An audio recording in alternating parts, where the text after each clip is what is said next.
नमस्कार फ्रेंड्स, स्वागत है आप सभी का दिशा एग्रीकल्चर के यूट्यूब चैनल पर। आज बीएससी एजी का एग्ज़ाम हुआ है फर्स्ट सेमेस्टर वाले बच्चों का, जिनका एग्रोनॉमी का पेपर था। तो 60 क्वेश्चंस इस परीक्षा में उनसे पूछे गए थे। तो उसकी सटीक आंसर की आप लोगों के बीच में लेकर आया हुआ हूँ। उम्मीद करता हूँ आपको बहुत ज़्यादा पसंद आएगी। साथ ही साथ इसी प्रकार के आंसर की प्लस वीडियो लेक्चर देखने के लिए सभी विषय के हमारे चैनल से जरूर जरूर जुड़ जाइएगा। तो स्टार्ट करते हैं वीडियो को, पढ़ते हैं क्वेश्चंस को कि आज की परीक्षा में से प्रश्न आए थे। ठीक है ना। तो इंपॉर्टेंट प्रश्न है, स्टार्ट करते हैं भाई। प्रश्न नंबर 1 प्रश्न है कि जीरो टीलेज का तात्पर्य है। Meaning of zero tillage is. प्यारे बच्चों, जीरो टीलेज जैसा जीरो से मतलब शून्य भू परिष्करण भी इसको बोल सकते हैं। तो कौन सा ऑप्शन यहाँ पे सही होगा? गहरी जुताई, बिना जुताई की सीधे बुआई, क्रॉस हैरोइंग या उपरोक्त में से कोई नहीं। तो डायरेक्ट सीडिंग विदाउट टीलेज यानी ऑप्शन नंबर बी राइट। जिसने किया ऑप्शन नंबर बी को टिक किया वो एकदम सही जवाब है। बिल्कुल। Question number next, field capacity की अवस्था पर भूमि में पानी रुका रहता है भाई। फील्ड कैपेसिटी की अवस्था पर पानी जो है भूमि में रुका रहता है। कब रुका रहता है? 0.1 से 0.3 बार, या फिर लेस देन 0.1 बार, 15 बार, 31 बार। राइट उत्तर जाएगा ऑप्शन नंबर ए। ऑप्शन नंबर ए क्वेश्चन नंबर 2 का बिल्कुल सही जवाब है। नेक्स्ट प्रश्न की तरफ बढ़ेंगे। आप सभी लोग अपनी आंसर जरूर मिला लेंगे और बाद में कमेंट में ये बताएंगे कि आपका स्कोर क्या रहा, आपने कितने प्रश्न सही किए हैं। The maximum amount of moisture that will be held in the pores of a saturated soil is known as water holding capacity, field capacity, melting point, saturation अवस्था। The maximum amount of moisture that will be held in the pores of saturated soil that means called saturation stage। यहाँ पे D option से right होना चाहिए। अगर आपको कोई भी प्रश्न में डाउट लगे तो प्यारे बच्चों कमेंट में उसका आंसर जरूर पिन कर देना। हम आपको नेक्स्ट वीडियो में जरूर उन प्रश्नों का आंसर करा देंगे अगर वायदा पे एक आध प्रश्न में त्रुटि होती है। पहली बात तो त्रुटि यहाँ पे रहने नहीं वाली, बिल्कुल एक्यूरेसी के साथ में आपके बीच में उपस्थित हो। प्रश्न है कि मध्यम आकार के बीजों की गहराई होती है। The depth of seed sowing of medium size seeds. जो मीडियम साइज के सीड्स होते हैं उनको कितनी डेप्थ पर बुआई की जाती है? तो 3 से 5 सेंटीमीटर। जिसने भी किया उसका उत्तर सही है। नेक्स्ट है कि जौ की बुवाई की उचित विधि की बात की जा रही है। तो proper sowing method of barley is broadcast, रकवा, देसी हल के पीछे, सीड ड्रिल या फिर डेबलर। प्यारे बच्चों यहाँ पे सही आंसर क्या होगा? यहाँ पर राइट उत्तर हो जाएगा उत्तर क्या से होगा? Seed drill. सीड ड्रिल अच्छा मेथड है, ठीक है ना। या फिर एग्जामिनर के मूड की बात है, बिहाइंड द देसी प्लाव भी वो सही कर सकता है। तो इन दो में कंफ्यूजन, इसको आप देख सकते हैं। नेक्स्ट, वह सीड ड्रिल होने के चांस बहुत ज़्यादा हैं। फसल अंकुरण से पूर्व होइंग करना क्या कहलाता है? The hoeing before a crop emerge is known as. मतलब फसल अंकुरित नहीं हुई है उससे पहले अगर आप निराई गुड़ाई करते हो उसको क्या बोलते हैं? जीरो टीलेज बोलते हैं। नहीं माफ कीजिएगा, जीरो टीलेज नहीं बोलेंगे, उसको बोलते हैं blind hoeing. Option number B right उत्तर हो जाएगा। नेक्स्ट, भूमि को आइसोलेटेड बंड्स में जोतना क्या कहलाता है? Ploughing of lands in isolated bunds is called strip, zero, लेबाई, क्लीन टीलेज। अच्छा प्रश्न है आपके मोबाइल की स्क्रीन पर और डाउटेबल प्रश्न है। यहाँ पे क्या उत्तर सही होना चाहिए आपके अकॉर्डिंग? अगर आपको भी उत्तर आते हैं तो आप लोग कमेंट सेक्शन में कमेंट करके जरूर बता देंगे मैं, ठीक है ना। फिलहाल यहाँ पे क्या उत्तर सही होगा? जीरो टीलेज देखो होगा नहीं, और क्लीन टीलेज यहाँ पे होगा नहीं। आई थिंक यहाँ पे स्ट्रिप पट्टीदार, उनको असल बंद में पट्टीदार, यहाँ पे स्ट्रिप टीलेज हो सकता है। ऑप्शन नंबर ए राइट है। बढ़ते हैं प्रश्न नंबर नेक्स्ट की तरफ। अनाज वाली फसलों के बीजों के लिए किस कल्चर का यूज करते हैं? अनाज वाली फसलों के लिए which culture is used for cereal crop seeds. तो यहाँ पर सही उत्तर हो जाएगा एजोटा वेक्टर, यानी ऑप्शन नंबर राइट हो जाएगा बी। बढ़ते हैं प्रश्न नंबर नेक्स्ट की तरफ। नेक्स्ट है कि फास्फोरस की कमी का जो मुख्य लक्षण वो कहाँ पे दिखाई देगा? तो पुरानी पत्तियों का रंग पीला पड़ जाता है। ऑप्शन नंबर बी राइट है। नेक्स्ट, गोबर की खाद में फास्फोरक उर्वरकों का कुछ भाग मिलाना क्या कहलाता है? तो रेनफोर्समेंट मतलब पुनर्बलन या फिर खाद उर्वरक मिश्रण, मैन्योर फर्टिलाइजर मिक्सचर। यहाँ पे इसको दो टर्म बोल सकते हैं हमारे हिसाब से। सी ऑप्शन से राइट होगा। कोई भी क्वेश्चंस में अगर आपको डाउट लगे तो आप भी कमेंट करके हमें बता सकते हैं। एक आध क्वेश्चंस में एरर हो सकती है, बहुत जल्दी आपके बीच में आंसर की लेकर आया हुआ हूँ। सबसे पहले तो किन उर्वरकों में 3 पोषक तत्व दैट मीन एनपीके की मात्रा का योग जो है वो 25 to 35 होता है? बताएं आप सभी लोग। तो जो सामान्य श्रेणी के होते हैं, सामान्य श्रेणी के उर्वरक, उसमें ये योग 35 तक होता है। नेक्स्ट, हरी खाद से लाभ, जो ग्रीन मैन्यूर्स होती है उसके एडवांटेज क्या हैं? तो ऑल ऑफ दीज, मतलब ये सभी एडवांटेज हैं। मृदा में जीवांश पदार्थ का बढ़ना, मृदा में पोषक तत्वों की वृद्धि, मृदा सतह का संरक्षण, मतलब ये सभी के सभी ऑप्शन सही है। राइट उत्तर जाएगा ऑप्शन नंबर डी। बढ़ते हैं प्रश्न नंबर नेक्स्ट की तरफ। क्वेश्चन नंबर 13, फसल की जलमांग प्रभावित होती है। The water requirement of crop is affected by soil, climate, characteristic, plant and interculture operation. Right उत्तर हो जाएगा डी ऑप्शन, यानी यहाँ पे डी उत्तर बिल्कुल सही है। ये सभी कारक जो है फसल की जलमांग को क्या करते हैं? प्रभावित करते हैं। नेक्स्ट, सिंचाई के मुख्य उद्देश्य क्या हैं? The major objectives of irrigations are, मृदा सतह को मुलायम बनाना, उचित बीज अंकुरण हेतु, पौधों की उचित वृद्धि के लिए उपरोक्त सभी, यानी डी ऑप्शन से राइट है। राइट उत्तर हो जाएगा ऑप्शन नंबर डी। बढ़ते हैं प्रश्न नंबर नेक्स्ट की तरफ। प्रश्न है कि गुरुत्वाकर्षण जो जल है इसको क्या बोलते हैं? Gravitational water is also called, that mean answer हो जाएगा यहाँ पे क्या होगा? बाउंड वाटर, यानी ऑप्शन नंबर सी राइट है। राइट उत्तर जाएगा सी ऑप्शन के साथ में। क्वेश्चन नंबर नेक्स्ट 16, वदक नियंत्रित करती है, वदक हो चाहे घोगा हो, ये सभी के सभी नियंत्रित करती है धान के जलीय खरपतवारों को। ऑप्शन नंबर सी राइट है। गेहूं का मुख्य खरपतवार क्या है? गेहूं का मुख्य खरपतवार क्या है? यहाँ पे बथुआ, फ्लैरिस माइनर, दूबघास, उपरोक्त कोई नहीं। तो मुख्य की बात कर रहा, वैसे ये तो सभी के सभी खरपतवार गेहूं में लगते हैं, लेकिन मुख्य की बात की जाए तो यहाँ पे उत्तर सही हो जाएगा फ्लैरिस माइनर, यानी ऑप्शन नंबर बी सही है। क्वेश्चन नंबर 18 की तरफ चलते हैं। नेक्स्ट, खेत में पहली फसल के बीजों से उगने वाले पौधे क्या कहलाते हैं भाई? पहली फसल के जो बीज होते हैं उनसे अगर कोई पौधा उग आता है उसको क्या बोलते हैं? वॉलंटियर प्लांट्स बोलते हैं, यानी स्वयं सेवक पौधे। नेक्स्ट,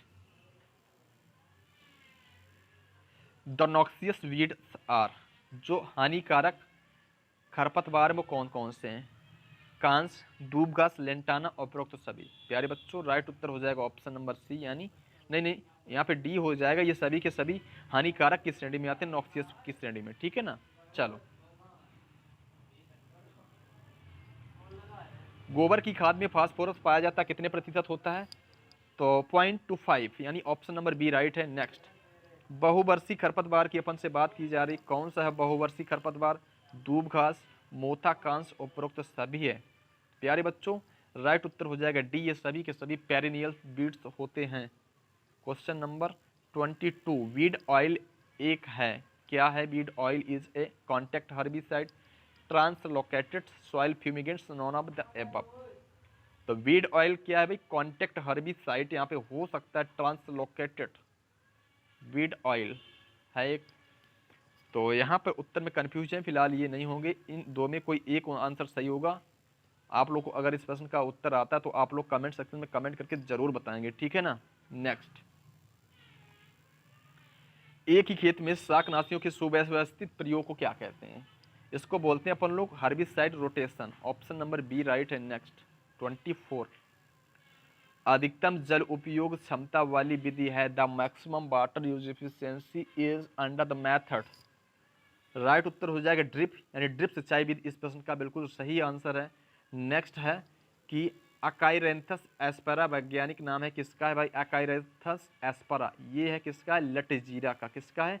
लटजीरा का। ऑप्शन नंबर यहाँ पे बी राइट है। नेक्स्ट की तरफ मूव करेंगे हम लोग।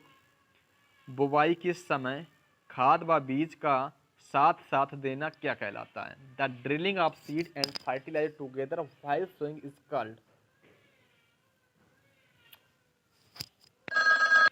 यहाँ पे क्या सही रहना चाहिए? संपर्क या फिर पट्टी? प्यारे बच्चों कॉन्टैक्ट, यानी और ए ऑप्शन से राइट है ए। नेक्स्ट, CAN यानी कैल्शियम अमोनियम नाइट्रेट क्या है? तो कैल्शियम अमोनियम नाइट्रेट की बात की जा रही 25%, तो यहाँ पे नाइट्रोजन होती है, लेकिन यह जो है इसमें इस उर्वरक में जो नाइट्रोजन है वो नाइट्रेट एवं अमोनिया दोनों रूप में पाई जाती है, यही प्रश्न पूछा गया है। तो यहाँ पे ये नहीं सही होगा, ये नहीं सही होगा। राइट उत्तर हो जाएगा ऑप्शन नंबर सी इस प्रश्न का बिल्कुल सही जवाब है। नेक्स्ट, पौधों के लिए आवश्यक सूक्ष्म पोषक तत्वों की संख्या मतलब पौधों के लिए आवश्यक सूक्ष्म पोषक तत्व कौन सा? आवश्यक सूक्ष्म पोषक तत्व, सूक्ष्म पोषक तत्व है, आवश्यक सूक्ष्म पोषक तत्व है। ठीक है, देखते हैं यहाँ पे आवश्यक सूक्ष्म पोषक तत्व, द एसेंशियल माइक्रो, माइक्रो की बात की जा रही है यहाँ पे। तो यहाँ पर जो है ए और बी सल्फर तो होगा नहीं, ये गलत है, इसलिए ऑप्शन नंबर डी राइट है, यानी Fe और क्लोरीन ये माइक्रो न्यूट्रेंट्स होते हैं। नेक्स्ट प्रश्न की तरफ बढ़ते हैं। खड़ी फसल में खाद देने की विधि है, खड़ी फसल में अगर खाद देने की विधि है तो उपरोक्त सभी ये विधियां हो जाती हैं हमारे हिसाब से, ठीक है ना। साइड ड्रेसिंग, स्पॉट ड्रेसिंग और हिल प्लेसमेंट, और मुख्य रूप से होती है ब्रॉडकास्टिंग मेथड। तो ये सारे की विधि यहाँ पे डी ऑप्शन से राइट था। ब्यूटाक्लोर का प्रयोग करते हैं खरपतवारों को नियंत्रित करने के लिए किस क्रॉप में, तो यहाँ पे करते हैं धान, ये ऑप्शन से राइट है। जलीय खरपतवारों का नियंत्रण किया जाता है किसके द्वारा भाई, उपरोक्त सभी विधियां यूज में लाई जाती हैं, डी ऑप्शन से राइट है। बढ़ते हैं प्रश्न नंबर नेक्स्ट की तरफ। सभी लोग वीडियो को लाइक कर देंगे और ज़्यादा से ज़्यादा क्लास को शेयर कर देंगे, क्योंकि इस चैनल पर डेली की डेली आपको सभी विषयों की सटीक और शानदार आंसर की यहाँ पर आपको प्रोवाइड की जाएगी। तो इसीलिए चैनल को सब्सक्राइब करके जरूर जुड़ जाएं।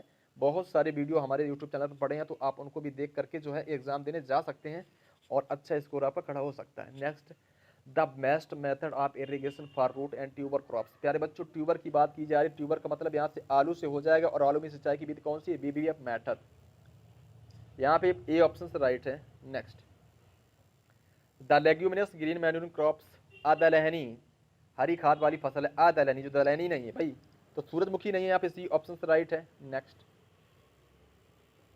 प्रश्न है कि the selective herbicide, selective herbicide की बात की जाए तो यहाँ पे डी ऑप्शन से राइट, यानी नाइट्रोफेन, 2,4-D, एट्राजिन, ये सभी के सभी सेलेक्टिव हर्बिसाइड्स होते हैं। नेक्स्ट प्रश्न है 35, द सॉइल अमेंडमेंट्स आर। प्यारे बच्चों, मृदा सुधारक की बात की जाए तो ये दोनों हैं। लाइम क्या होता है, जो चूना है, अम्लीय सॉइल को सुधार करता है, और जिप्सम क्षारीय भूमि के सुधार करता है। हाई इल्डिंग वेराइटी जो प्रोग्राम ये कब लॉन्च हुआ, हाई इल्डिंग वेराइटी जो प्रोग्राम कब लॉन्च हुआ, 1966 या 67 में ये प्रोग्राम लॉन्च हुआ था, ठीक है। नेक्स्ट प्रश्न की तरफ बढ़ते हैं हम लोग बढ़ते हैं प्रश्न नंबर नेक्स्ट की तरफ। 37 नंबर प्रश्न हमारे सामने आ चुका है। विश्व खाद्य दिवस कब मनाते हैं प्यारे बच्चों, तो ये मनाते हैं, कब मनाते हैं ये मनाते हैं 16 अक्टूबर को, ऑप्शन नंबर सी राइट है। बढ़ते हैं प्रश्न नंबर नेक्स्ट की तरफ। 38, ओरोबंकी पूछा गया कि ओरोबंकी क्या है, तो ओरोबंकी एक पूर्ण जड़ परजीवी खरपतवार होता है। कैसा होता है, पूर्णतया जड़ परजीवी होता है, कंप्लीटली रूट पैरासाइट। क्या बच्चों, completely root parasite, option number A right है। नेक्स्ट है कि स्पर्श खरपतवार नाशी है, ऑल ऑफ दीज, यानी डी ऑप्शन से राइट है। 39 का डी हो जाएगा। बढ़ते हैं क्वेश्चन नंबर 40 की तरफ। बिल्कुल 40 है। मूंगफली की खली में नाइट्रोजन कितने परसेंट है, तो 7.8% किस ऑप्शन में, ऑप्शन नंबर यहाँ पे राइट हो जाएगा सी, यानी सी ऑप्शन से राइट है। नेक्स्ट प्रश्न क्या है कि फसल की जलमांग को प्रभावित करने वाला कारक। प्यारे बच्चों, ये सभी के सभी कारक जो हैं फसल की जलमांग को क्या करते हैं, प्रभावित करते हैं। नेक्स्ट है कि सिंचाई जल मापा जाता है, जो सिंचाई जल होता है किसके द्वारा मापते हैं, उपरोक्त तो सभी विधियां ये सिंचाई जल के मापने में यूज में लाई जाती हैं, जैसे कुलाबा हुआ, करंट मीटर हुआ, पार्सल फ्लो में, ये सभी के सभी विधियां सिंचाई में यूज में लाई जाती हैं। मृदा केवल जड़ों के पास ही संतृप्त होती है, उसको क्या बोलते हैं, बौछारी विधि, बूंद बूंद, चेक बेसिन, उपरोक्त सभी। मृदा केवल जड़ों के पास ही संतृप्त, soil is saturated only near the roots, यहाँ पे बूंद बूंद सिंचाई विधि सही हो जाएगा, ठीक है ना, बूंद बूंद सिंचाई विधि यहाँ पे सही हो जाएगा, बी ऑप्शन से राइट है। फिर भी अगर आपको कोई डाउट है तो आप कमेंट जरूर कर देंगे, एक आध क्वेश्चन से में एरर हो सकती है, इससे ज़्यादा तो होने वाली है नहीं।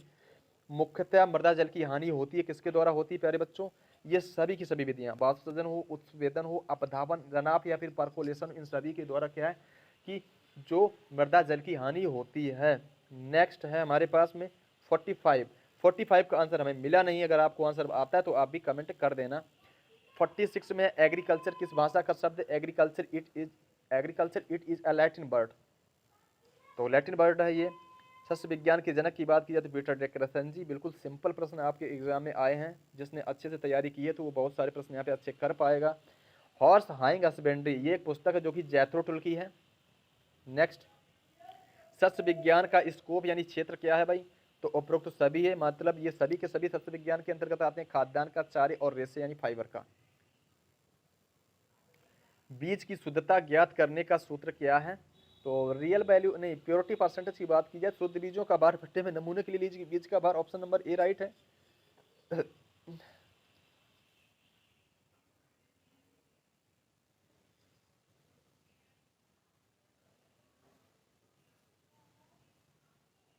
शुद्ध बीजों का भार बटे नमूने के लिए बीज का 100, बीज की शुद्धता प्रतिशत नमूने का भार इंटू शुद्ध बीज का भार इंटू में 100।